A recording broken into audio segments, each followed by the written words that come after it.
Somos Iglesia.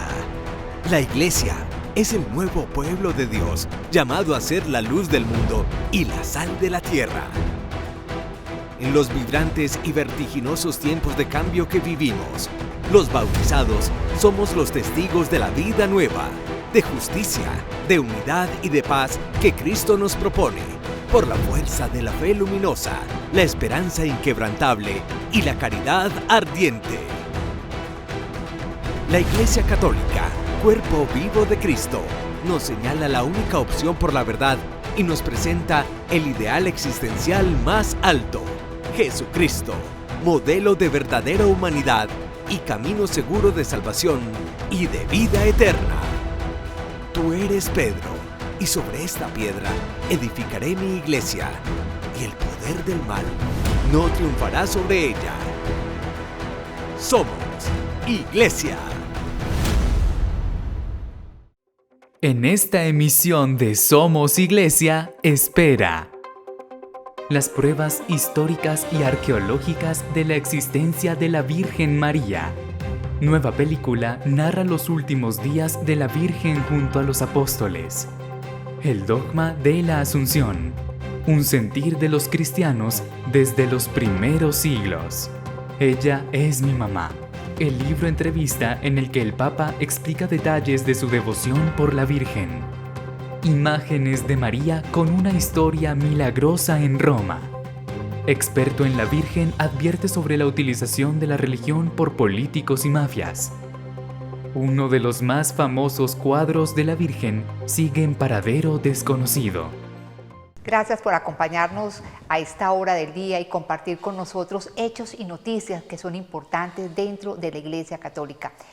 Ya en pocos días acabará el mes de mayo y no nos podemos quedar sin dedicarle un programa completo a la Santísima Virgen María, ya que mayo es el mes por excelencia para ella. Así que los invitamos. María será la invitada del día de hoy. Padre Carlos, ¿cómo está? Una alegría, Miriam, para ti, un saludo para todos los seguidores a través de redes sociales. Como tú muy bien lo dices, el mes de mayo es la primavera en los países del norte del planeta, en los países de estaciones, es el mes de las flores, es el mes de las mamás y de la mamá por excelencia, la Virgen Santísima. Tenemos fiestas muy especiales, la Virgen de Luján, 8 de mayo, la Virgen de Pompeya, también el 8 de mayo, el día que fue elegido el Papa León, la Virgen de Fátima, el 13 de mayo, la María Auxiliadora, una fiesta muy querida para nosotros, que es el día de mañana, sábado 24 de mayo. Tenemos el mes con la visita de María a su parienta o a su prima Santa Isabel, la visitación.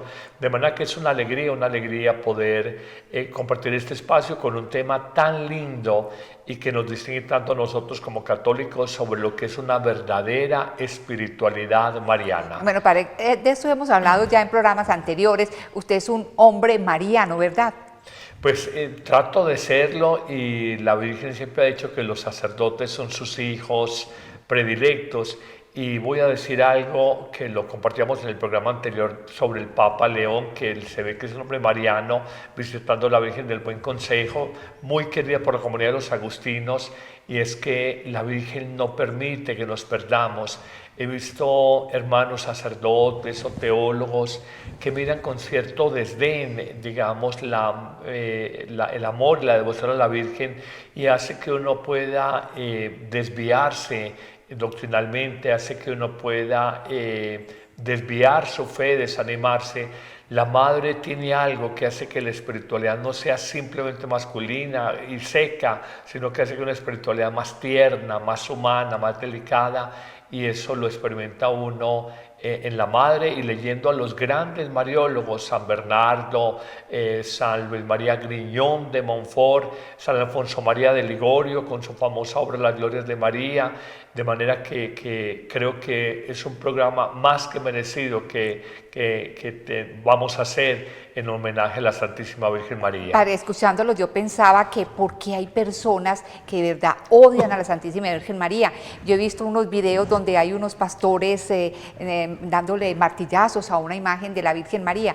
Si ella representa lo mejor de la mujer, lo mejor de una madre, lo mejor de un ser humano, lo mejor, Padre. Sí, a ver, en las iglesias cristianas hay todos los matices. Hay iglesias cristianas que valoran a la Virgen como la Madre de Jesús, y de hecho le dicen a las mujeres que se vistan con faldas o cabello largo para que se asemejen más a María, y vienen de iglesias cristianas, como hay otras, no sé, como en ese sesgo anticatólico, porque sabemos que mucho protestantismo, sobre todo en América Latina, fue liderado por personas que estuvieron en seminarios, en comunidades religiosas, que salieron con algún tipo de dolor o espina frente a la Iglesia Católica, entonces buscando tomar distancia, acentúan con agresividad, digamos, esa diferencia frente a lo que para nosotros es una piedad muy tierna, frente a la Santísima Virgen María, y la quieren desconocer. Da lástima eso, pero eso no es de un verdadero creyente en ninguna denominación cristiana,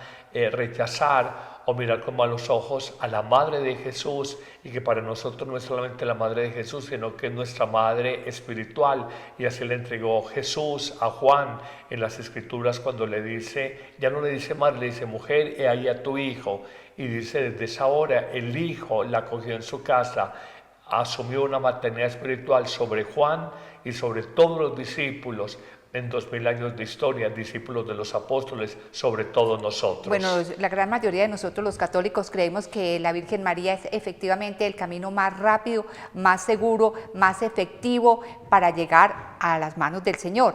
Pero hay personas que no tienen a la Virgen María en su mapa interior o creen en ella muy poco. Para estas personas aquí les presentamos pruebas de su existencia, tanto en la parte histórica como en la parte arqueológica. Lo que la mayor parte de la gente sabe sobre la Virgen María es por la Biblia. Sin embargo, desde el punto de vista histórico, han sido pocos los estudios realizados hasta el momento para saber un poco más de la mujer más importante para la Iglesia Católica. Yo quería redescubrir a esa María de Nazaret que estuvo en la tierra, a la mujer judía que creció dentro de unas tradiciones en un momento histórico. Quería investigarla desde un punto de vista histórico. Las pruebas que ha ido reuniendo las ha agrupado en su libro María de Nazaret. Quería probar que la fe de la Iglesia no está basada en mitos, sino en hechos históricos cuyas pruebas todavía hoy existen. Tenemos pruebas de que todas las localizaciones descritas en el Evangelio eran ciertas y que las personas que menciona la Biblia existieron. Aprendimos mucho. Conocimos con mayor profundidad el Evangelio gracias a los estudios que hicimos sobre las tradiciones judías en los tiempos de Cristo. Estudió tradiciones de los judíos de la época, por ejemplo, la práctica del celibato vivido en el matrimonio que algunas parejas elegían. De esta manera, pudo conocer mejor el modo de pensar de María. No era una sencilla mujer del campo. A veces pensamos que lo era, pero no nos damos cuenta de que para ser madre de Dios, para ser elegida madre de Dios, tenía que ser una persona extraordinaria. Tendría que criar a Cristo, tendría que enseñarle muchas cosas. Por eso fue elegida una chica muy especial, la más especial de la historia de la humanidad. Michael Hesemann ha escrito otros 38 libros que han sido traducidos en 14 lenguas. Entre ellos, hay algunos bestsellers como Mi hermano el Papa, escrito junto a Georg Ratzinger, el hermano de Benedicto XVI. Padre Carlos, el que se mencione a la Virgen María en el Antiguo Testamento, en el libro de Isaías, indica que María siempre estuvo en los planes de Dios, ¿no? Tal cual, tal cual.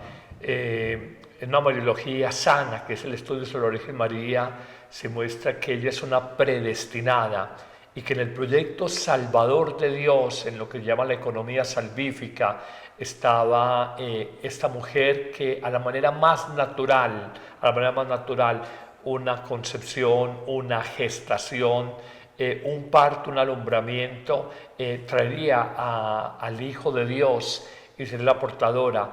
Y se necesitaba esa docilidad de espíritu para que ella diera su sí al Espíritu de Dios, a la acción de Dios al anuncio del ángel San Gabriel, de manera que no es solamente a partir de los evangelios que se conoce la imagen de María, sino que nos habla la profecía que existía ya desde Isaías, de esta mujer que iba a quedar encinta y que daría al mundo la luz para las naciones. ¿Hay algún otro libro del Antiguo Testamento donde se mencione también a la Virgen María? En el Génesis, de alguna manera, también se está prefigurada, igual que en el Apocalipsis sería el Nuevo Testamento, pero en el Génesis ya también se habla de manera anticipada de lo que va a ser la acción de la Virgen Santísima. En el primer libro de los Reyes, cuando se habla de una nubecilla que sube en el Monte Carmelo, Monte del Jardín, en el norte de Israel, después de una sequía de 3 años y medio, el profeta Elías alcanza a ver esta nube como una respuesta de Dios a la sequía, y como consecuencia de la sequía, la hambruna que había por Israel. Entonces la alcanza a ver como una presencia de Dios. Y luego los padres de la iglesia toman esta imagen de la nubecilla como la mano maternal de María, de manera que ya habían reminiscencias desde el Antiguo Testamento o imágenes que eran como anticipo, prefiguración de la Madre de Jesús. Para los que han estudiado mucho la figura de la Virgen María, dicen que ella no fue una mujer, era una mujer sencilla, pero no era una mujer así anodina, sino que era una mujer muy inteligente, muy profunda, es decir, que Dios no eligió a cualquier mujer para ser para ser la madre de su hijo, ¿no? Con seguridad que sí. Tú lo ves en el anuncio del ángel, cuando le dice que ella está embarazada de una manera muy lógica, siendo una adolescente, en la época en que las tomaban para ser madres, la pura adolescencia. Cuando se volvían ya señoritas, dice: ¿cómo va a ser que estoy embarazada, puesto que no conozco, no he estado con ningún hombre?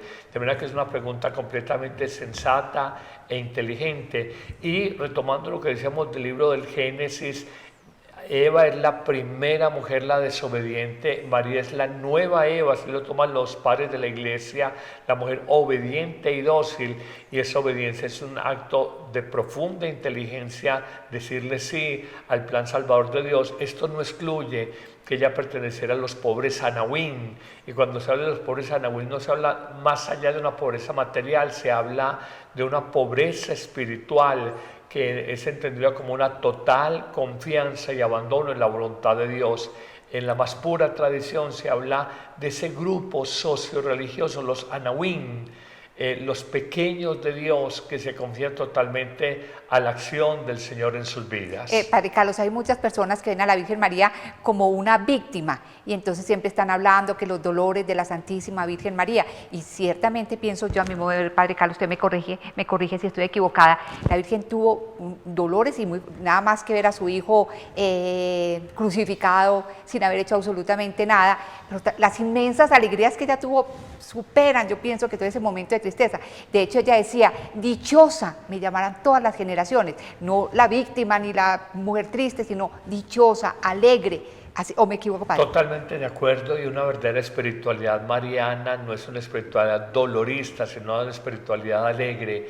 Cuando uno ve el cántico del Magnificat, que se llama así la expresión en latín por la primera palabra, magnifica mi alma al Señor, o que se traduce también glorifica mi alma al Señor, uno ve una mujer que alaba, una mujer que adora, una mujer que agradece, una mujer que ama, una mujer alegre. Se ve en María una espiritualidad muy fresca y muy bonita, y nosotros nos hemos detenido mucho como en esa piedad dolorista y dolorosa de la pasión.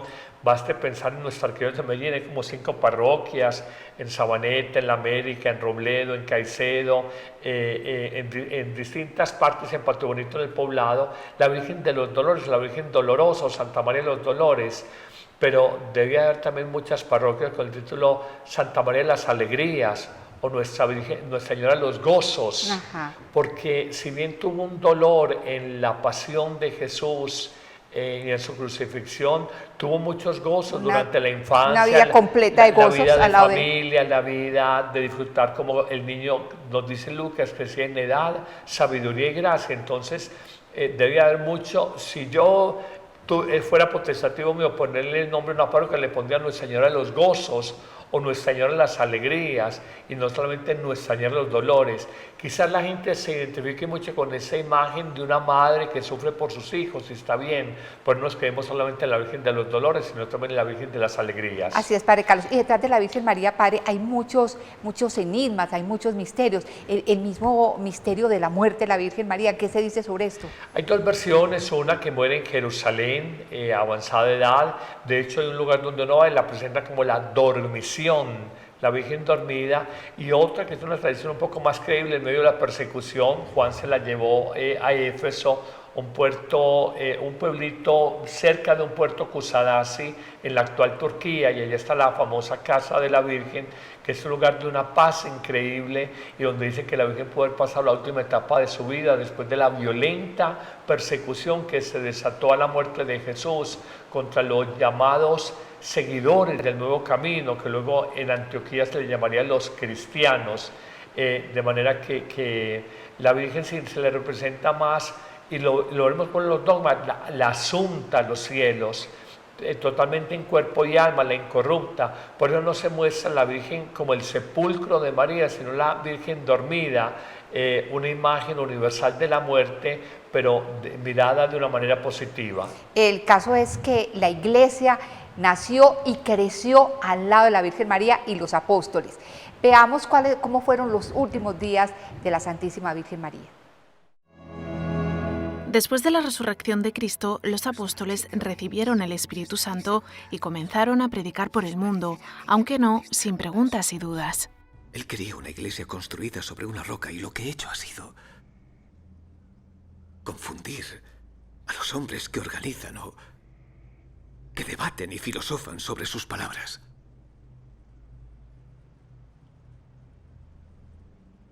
Yo no soy un orador, ni tampoco un filósofo.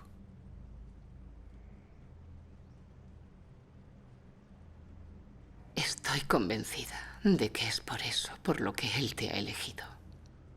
Por eso acuden a la Virgen María, quien mejor conoció a Jesucristo. Este es el planteamiento de la película Llena de Gracia, centrada en los últimos días de la Virgen María con los apóstoles.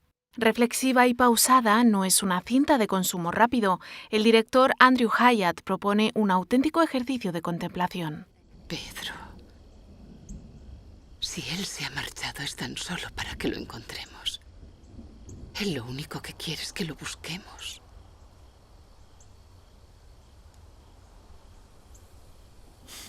No consigo entenderlo. Es sobre todo Pedro el que busca la guía y la sabiduría de María, que retirada en un lugar tranquilo, consigue que el apóstol comprenda y recupere la serenidad necesaria para continuar con su misión, pese a que no siempre el camino será sencillo. La luz se irá apagando hasta casi desaparecer, y os sentiréis como un diminuto grano de arena en la playa. Pero la luz nunca desaparece del todo. El camino de la fe trae consigo una promesa. La dulce promesa de que nunca seremos abandonados.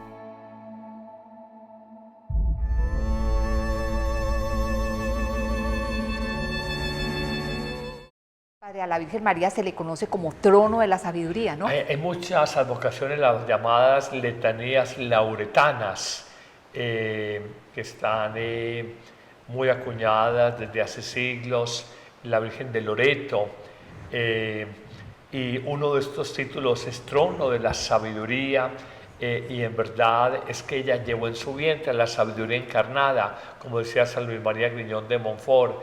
Es la sabiduría hecha hombre, la sabiduría hecha vida, la sabiduría hecha presencia viva. ¿Cuál de las letanías a la Santísima Virgen María le gusta más, Padre? ¿Con cuál se identifica más En usted? la salve, por situaciones que he vivido, he aprendido a decirle con mucho cariño, esperanza nuestra, y cuando he vivido persecuciones, abogada nuestra. Le digo y acentúo, lo pienso mentalmente cuando hago la oración de la salve, abogada nuestra.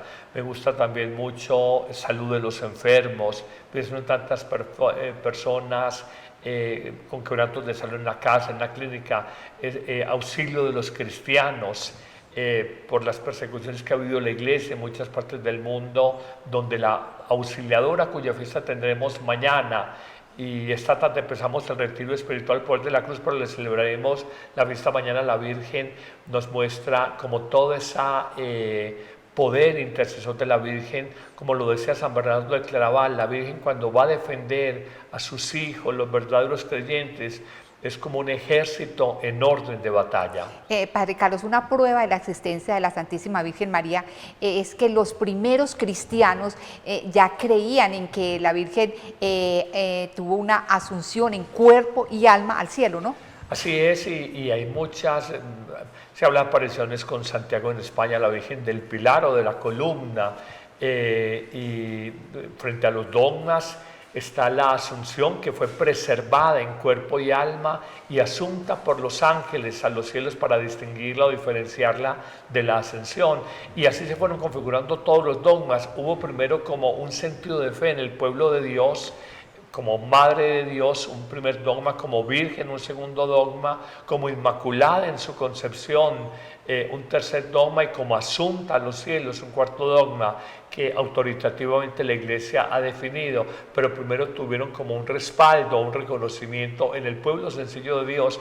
Ahora se ha hablado de corredentora, pero este título con el pontificado Francisco dicen, la Virgen es muy importante, pero el Redentor es solamente Jesús, y María es una poderosísima intercesora, pero la redención es solo obrada a través de la persona de Jesús. Veamos cómo fue el dogma de la Asunción de la Santísima Virgen María dentro de los primeros cristianos. El Día de la Asunción se lleva celebrando desde los primeros siglos del cristianismo, y aunque es así, oficialmente esta solemnidad tiene poco más de 70 años. Tiene lugar cada 15 de agosto. Podemos decir que ya en siglos anteriores, me refiero por ejemplo a la época medieval, la fiesta de la Asunción de la Santísima Virgen María ya existía, es decir, no solo nació cuando Pío XII, el 1 de noviembre de 1950, definió el dogma. Un dogma es una verdad de fe definida, debe mostrarse en la revelación divina y tiene que haber sido transmitida en la tradición de la Iglesia, es decir, desde los primeros siglos.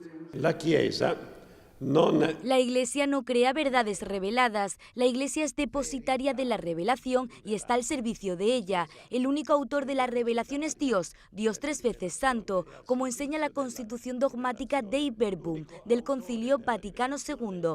Jesús, el Cristo, es el cumplimiento, la plenitud de la revelación.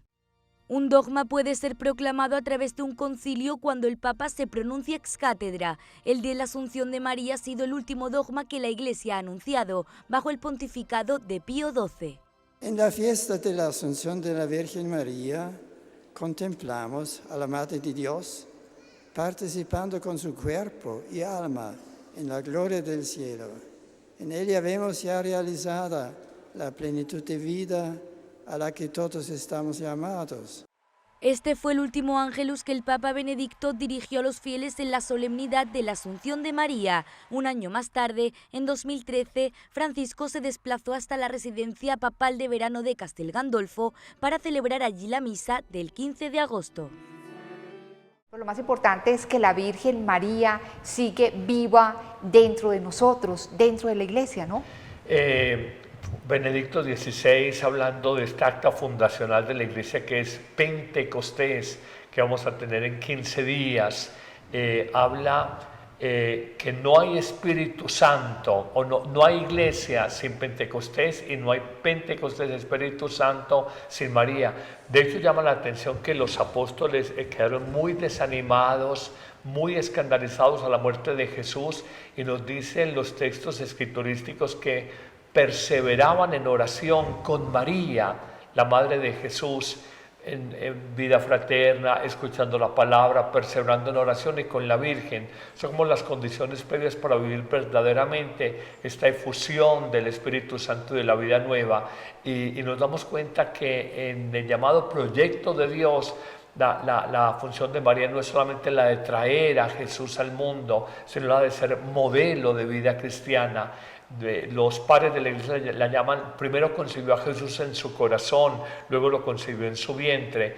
Y por ejemplo, San Luis María Guiñón de Montfort dice: la mejor manera de venerar a María es imitarla en su docilidad, en su humildad, en su apertura, a la acción del Espíritu de Dios. ¿Cómo crecer en amor mariano, Padre Carlos?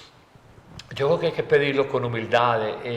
Por ejemplo, el rosario, que a mucha gente le cuesta porque es una oración repetitiva, no mira que es cadenciosa, rítmica. Pueden hacer un mantra del budismo oriental y eso no les parece repetitivo, sí. Pero rezar un Ave María y un Dios te salve a la Virgen de manera reiterada, si les parece repetitivo. Cuando hay amor, tú no te cansas de repetirle todos los días a una persona: te quiero, cómo amaneciste, qué quieres comer.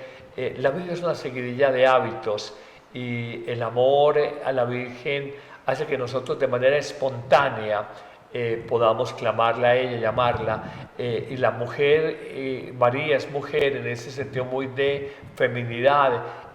Gusta de que le repitan, y en todas las apariciones marianas, sobre todo las aprobadas por la Iglesia, ella siempre pide la oración y la oración del Santo Rosario para convertir corazones. He visto muchos matrimonios que a partir de empezar el Santo Rosario cada día han dejado de pelearse, han dejado su soberbia, han logrado un punto de encuentro, se han reconciliado, han sanado heridas.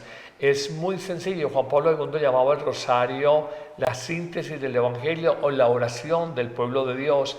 Y sabemos que el rosario se inicia en el medioevo porque la gente no era culta, no sabía leer, entonces no podía leer los salmos, el salterio, los 150 salmos. Entonces se reemplazaban con 150 Ave Marías que luego se dieron en grupos de a 50, misterios de gozo, la infancia de Jesús, misterios de dolor, la pasión de Jesús y misterios de gloria, la vida triunfante de Jesús. Juan Pablo II luego agregaría los misterios luminosos, y algunos hablan de colocar hacia el futuro los misterios de misericordia a partir también de pasajes del Evangelio. Todo es una pedagogía de la vida de Jesús mirada a partir de los ojos y del corazón de María. Padre, alguien decía que el Santo Rosario es un escudo. Por ejemplo, cuando uno tiene miedo, cuando uno está nervioso, cuando uno está con ansiedad, con una tristeza enorme, el rezar el rosario trae una paz enorme. Es decir, la Virgen María hace presencia. Hay un efecto, pero que nos quedemos, diría que un efecto psicológico, seguramente que puede tener un efecto psicológico de cierta paz, cierta calma, cierta armonía, pero más allá de esto no nos podemos quedar en un psicologismo de la fe o un reduccionismo de la fe, una mera experiencia psicológica. Trasciende ampliamente esta dimensión del psiquismo humano, y el rosario nos enamora de Jesús, nos ayuda a mirar su vida y toda su obra redentora, repito, con los ojos y a sentirlo con el corazón de María. Es algo que no es fácil de explicar con palabras, pero indiscutiblemente una persona mariana tiene un sello de fe distinto del teólogo racionalista, del teólogo seco, del teólogo frío, que mira la fe simplemente como un conjunto de ideas que hay que armonizar, pero que no es capaz de evidenciar desde el punto de vista más emocional, más emotivo, más del sentimiento, y que hace que la fe sea una experiencia mucho más humana, más fresca y más sentida. Padre, y se puede hacer variaciones con el rosario, es decir, una persona puede hacer un rosario bíblico, tomar simplemente 5 pasajes del Nuevo Testamento y demás, y sobre, con esos, digamos, reflexionar sobre esos pasajes, rezando las Ave Marías. Y tú puedes coger una Ave María, orar por los jóvenes, orar por los enfermos, orar por los pecadores, orar por los sacerdotes, pero lo dices en silencio, simplemente anuncias el Ave María, que en sí misma es un saludo muy bello del ángel a la Madre de Dios, y simplemente lo vas ofreciendo por tu esposo, por tu hijo, por los países en guerra, por la gente que no cree. Hay tantas posibilidades. Darle una dimensión contemplativa y de ofrecimiento espiritual a partir del rosario, que tiene mucho, ahora que está tan en boga, repito, las espiritualidades orientales, y mucha gente se siente en posición de loto y reza mantras. El rosario de alguna manera es un mantra y nos hace recordar también la más pura tradición del mundo oriental. Por ejemplo, el peregrino ruso de autor anónimo descubierto este texto después de siglos de haber estado perdido, en donde simplemente dirigida al starets o al maestro, al iluminado, al maestro espiritual, un discípulo le dice cómo encontrarme con el Señor. Entonces le habla de la oración del corazón, donde la conjunción de la palabra, la respiración del corazón, a partir de una ejaculatura muy sencilla: Jesús, ten compasión de mí. Jesús, Señor Jesús, ten compasión de mí. Entonces es descubrir toda esta riqueza del mundo oriental, que inclusive el Papa León, en una de sus primeras declaraciones, ha hablado de la riqueza mística, la mistagogia, todo el itinerario del misterio de la fe cristiana, esa mistagogia que está muy valorada en las iglesias de Oriente, que Occidente la debe rescatar, redescubrir, porque a veces nuestra fe la volvimos mucho, perdóname la expresión, un catecismo, como en su momento fue el de Gaspar Astete. Usted podía hacer la primera comunión, usted ya era un cristianito adulto si sabía de memoria las fórmulas o las preguntas, digamos, del catecismo del Padre Astete. Es una dimensión importante, un conocimiento, pero la fe trasciende la mera doctrina y es sobre todo una experiencia existencial y una experiencia afectiva que hace que nuestra vida sea nueva. Bueno, los papas, la mayoría de los papas han amado profundamente a la Santísima Virgen María. El Papa Francisco, quien falleció pues hace pocos días, le decía a ella, mamá mía. Las devociones particulares de los papas suscitan curiosidad entre la gente. Quieren saber por qué han arraigado tanto en ellos, qué historia hay detrás. La devoción de Francisco por la Virgen María tiene una explicación muy particular, la que el padre Alexandre desvela en su libro Es mi madre. En él plasmó sus diálogos con el Papa. Francisco le explicó uno de los factores fundamentales que le ayudaron a tratar a la Madre de Dios, la devoción del pueblo. Yo creo que el pueblo también le enseñó a amar a la Virgen. En la medida en que él como pastor hacía las peregrinaciones, participaba con los jóvenes, con el pueblo, él fue descubriendo que cuanto más amamos al pueblo, más amamos la forma con que el pueblo reza. Por eso él valora tanto la piedad popular. El otro lugar donde la devoción por la Virgen se le grabó profundamente fue en su propia familia, gracias a su abuela y al sacerdote Enrique Pozzoli, íntimo amigo de los Bergoglio. Él decía que su abuela le enseñó a rezar. Entonces, de hecho, eso es una parte de su historia. También su amor a la Virgen creció muy espontáneamente a través de la relación familiar. Él tenía un sacerdote salesiano que visitaba su casa siempre, ¿no? Y era como el sacerdote de la familia. Entonces eso también lo marcó, porque la bendición de María Auxiliadora, por ejemplo, que él recibía de este sacerdote salesiano, tiene contenida la oración Subtuum Praesidium. Entonces ahí uno ve cómo de hecho esa relación familiar fue marcando toda su devoción a la Virgen.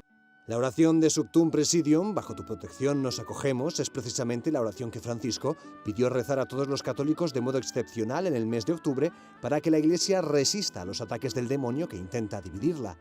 Cuando yo ya no tenía más nada que preguntarle, él me dice, ¿no tienes ninguna pregunta más? Y yo digo, sí, si usted tuviera que resumir muy brevemente, ¿quién es la Virgen para usted? Y me dijo con mucha ternura, ella es mi mamá. Creo que es la única persona con la que puedo y me atrevo a llorar.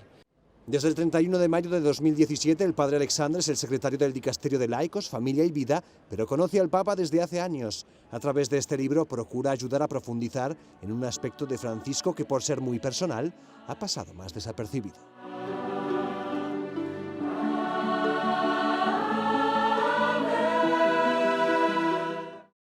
Y, por ejemplo, se cuenta que el Papa Juan Pablo II llevaba la M de María bordada en todas sus vestiduras.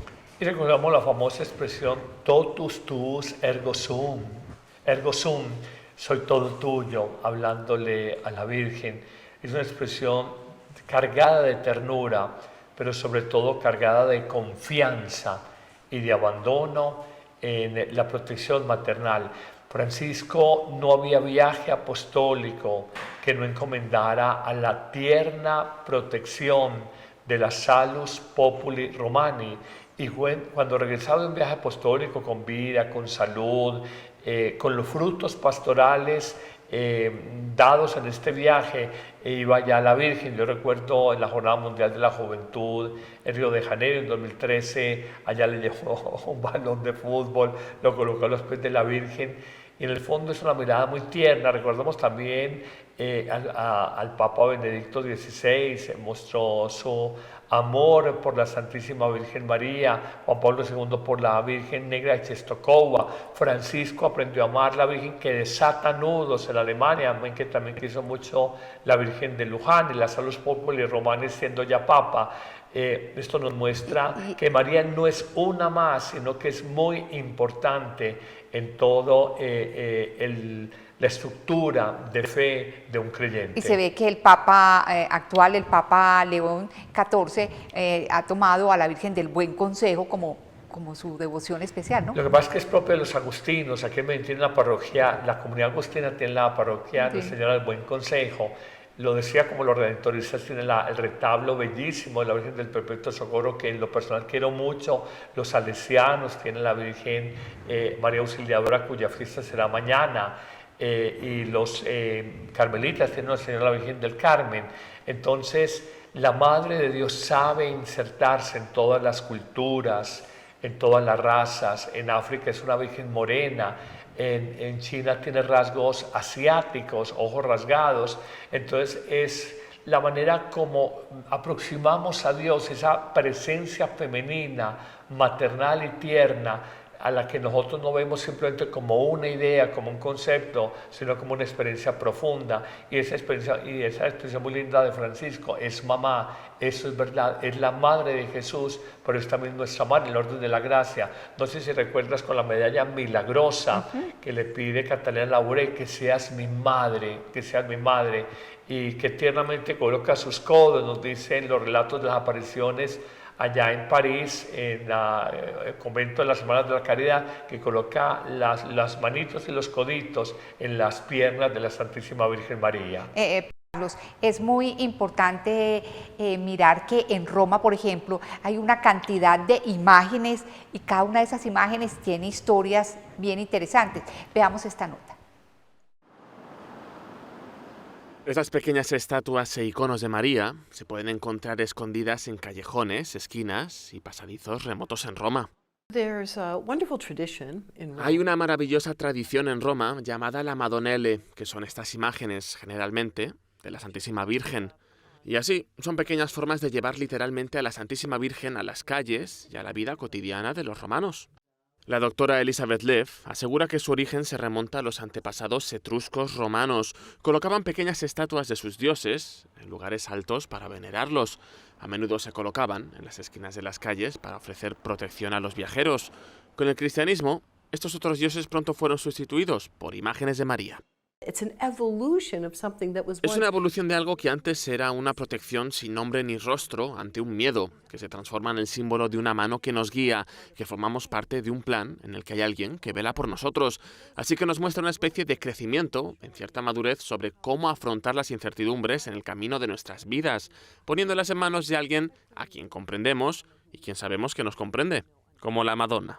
Pero la naturaleza reconfortante de las Madonnelle va más allá de su presencia física. Una tradición romana cuenta que en 1796, ante la inminente invasión francesa, unas 30 estatuas empezaron a mirar a las personas que se encontraban abajo, en señal de que María les protegería.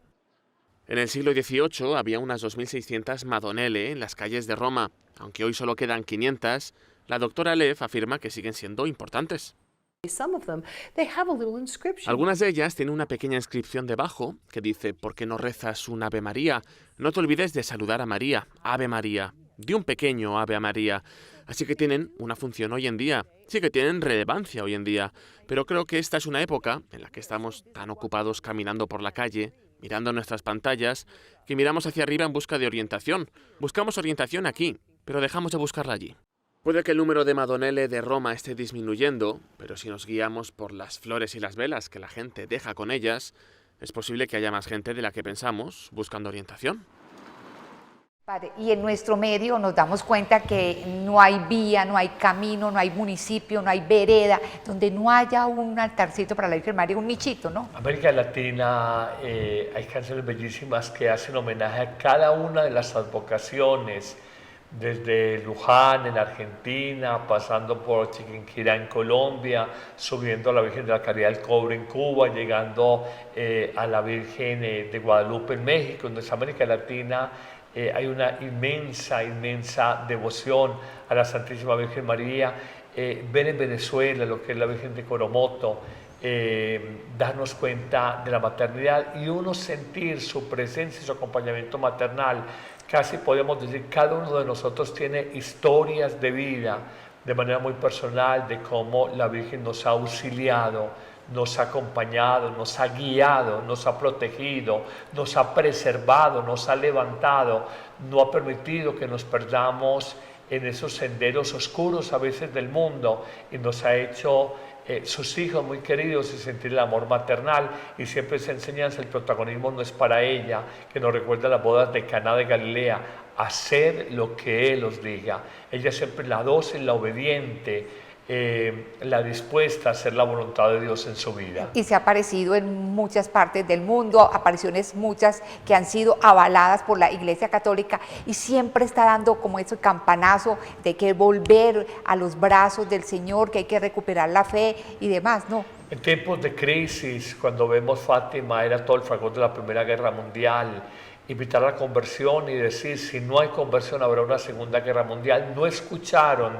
y una Segunda Guerra más violenta, más dolorosa, más tecnológica si se quiere para la época, y la Virgen simplemente como una madre le está diciendo a uno desde pequeño de los peligros que hay en la vida, de los cuidados que tenemos que tener. Entonces nos habla de la oración, nos habla de la penitencia, nos habla de la conversión de la vida, de buscar a su Hijo Jesús. Es una madre que siempre está llamando la atención, busquemos de Jesús, pero a veces en nuestra terquedad, en nuestra rutina de vida nos olvidamos de ella. Y yo creo que de este programa saldría muy contento en lo personal si cada persona, no solamente por este mes de mayo que ya está avanzado, sino cada día de su vida que hiciera el rosario con devoción.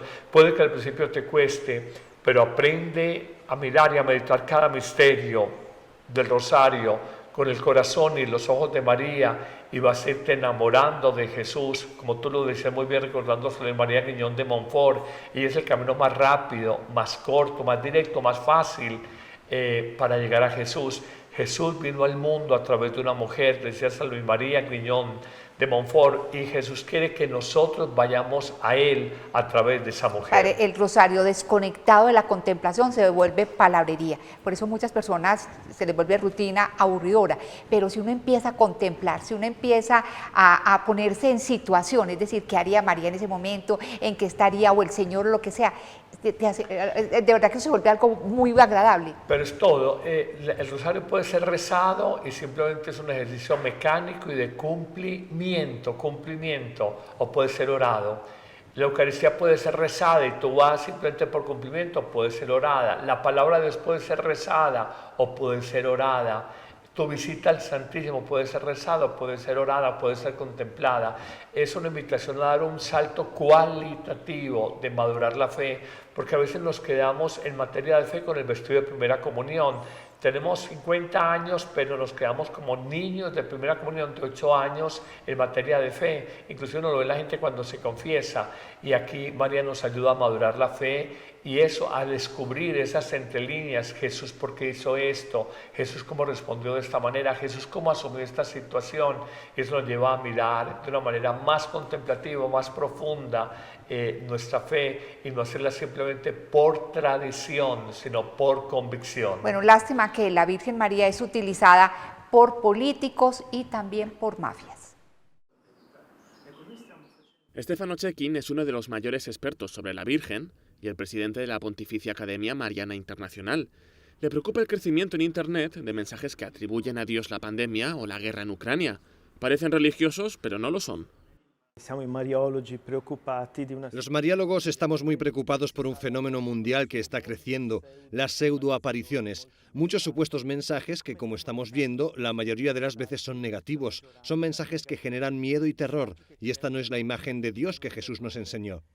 No es un Dios que viene a castigarnos o al que le guste enviar guerras y todas estas cosas. Somos nosotros quien, al no seguirlo, hacemos el mal. Otra cuestión es la manipulación de imágenes religiosas. El presidente de la Pontificia Academia Mariana Internacional forma parte de la comisión que el Papa creó para excomulgar a las mafias.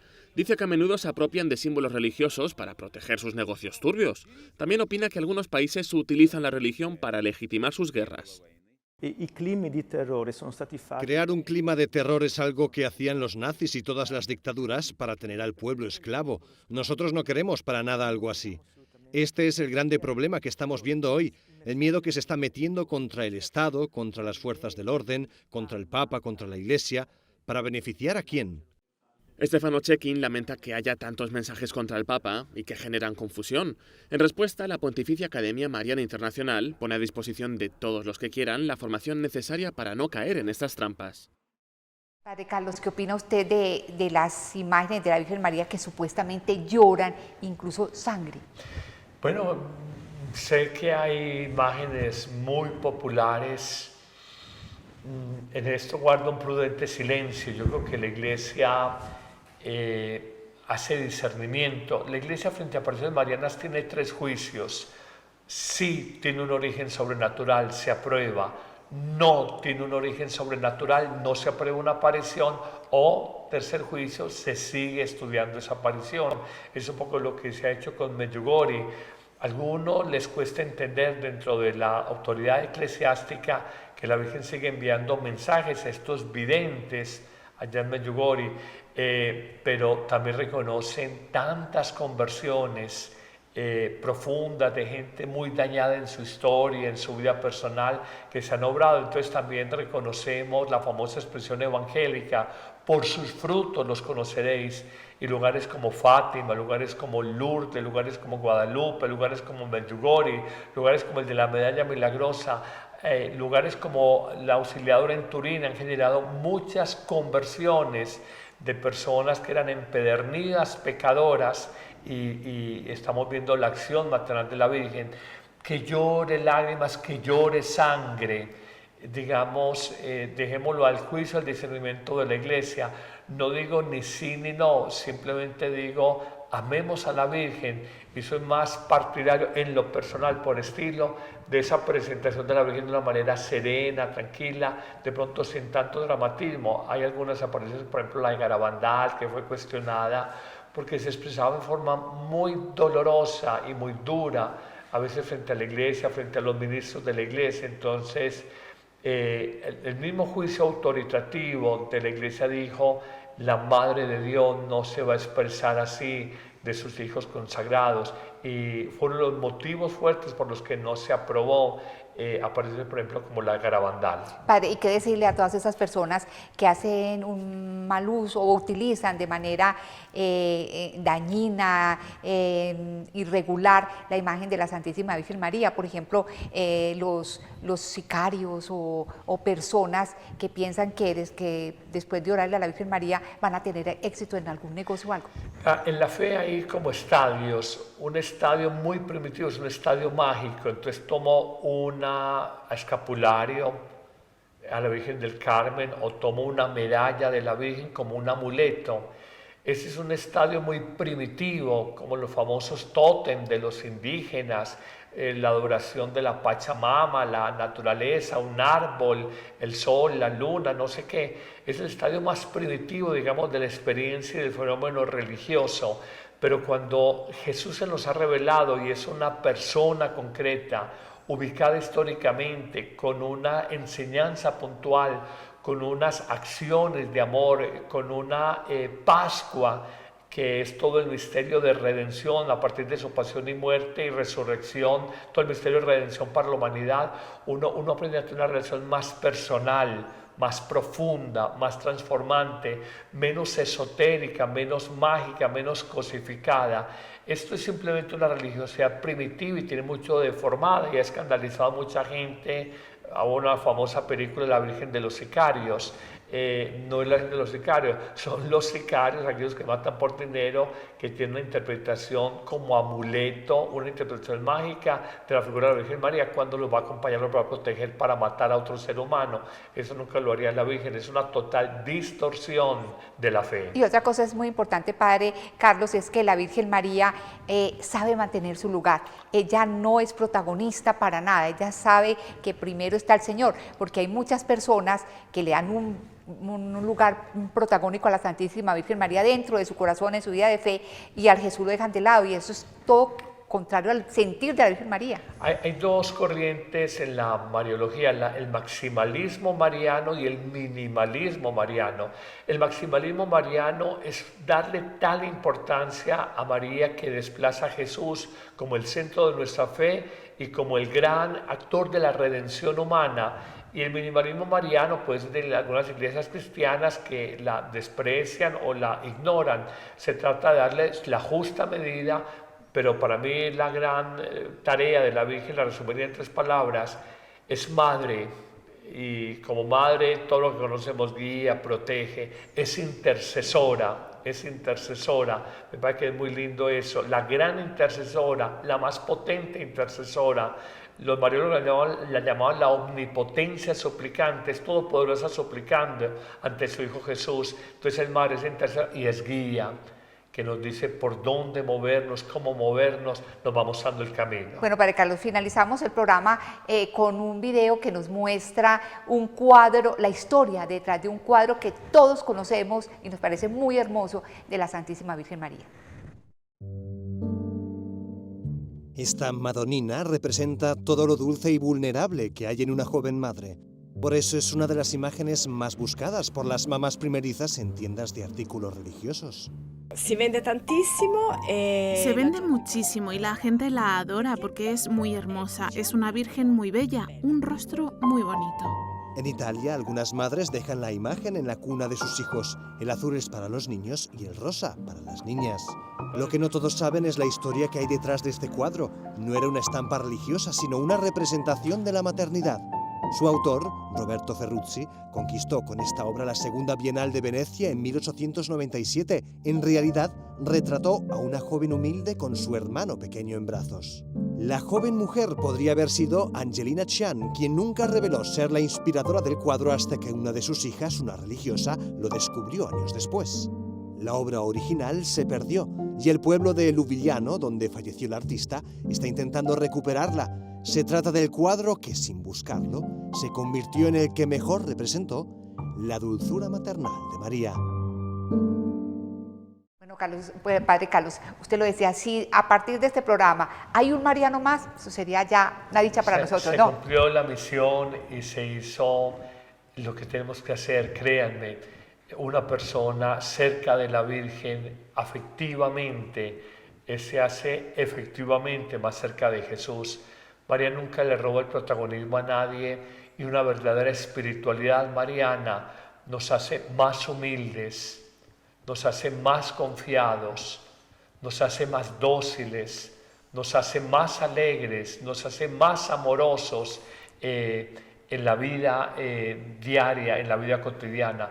De manera que cuando tenemos mañana la fiesta de María Auxiliadora, cuando acabamos el mes con la fiesta litúrgica de la visitación de la Santísima Virgen María, cuando hemos celebrado la Virgen de Fátima el 13 de mayo, cuando tuvimos también la Virgen de Luján, el mismo día que el Papa León fue elegido, y la Virgen de Pompeya, en el sur de Italia, estamos hablando de que el mundo está lleno de un amor maternal con distintos nombres, porque es la misma madre, simplemente con distinto vestido.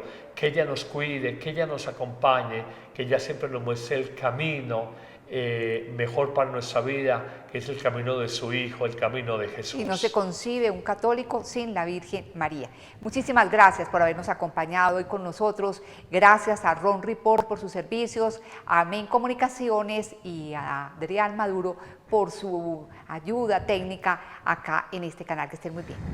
Que la Virgen Santísima los bendiga a todos.